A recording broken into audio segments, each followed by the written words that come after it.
The race for New York City mayor intensified this week when former Governor Andrew Cuomo, running as an independent, called out socialist candidate Zohran Mamdani for owning property in Uganda despite the country's anti-LGBT policies. The no-show assemblyman missed this interview while vacationing at his parents' compound in Uganda, a country that murders LGBTQIA+ people, Cuomo posted on X Tuesday.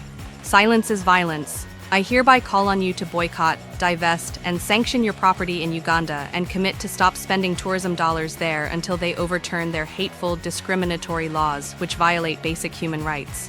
Mamdani, who was born in Uganda, has faced criticism in recent days for spending the last part of June at his family's compound in Uganda, where, according to a New York Post report, his wedding celebration was surrounded by armed guards. Some, including GOP opponent Curtis Sliwa, called him a hypocrite for calling to defund the police for everyday New Yorkers in the past, while employing tight security at his overseas wedding celebration.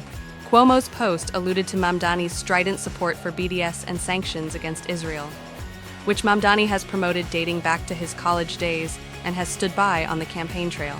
Uganda has a long history of government actions against LGBT individuals, including last year when Uganda's constitutional court upheld an anti-gay law that allows the death penalty for aggravated homosexuality.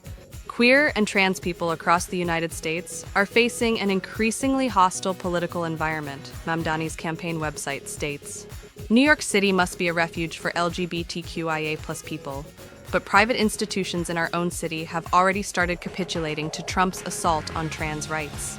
Meanwhile, the cost of living crisis confronting working-class people across the city hits the LGBTQIA+ community particularly hard, with higher rates of unemployment and homelessness than the rest of the city.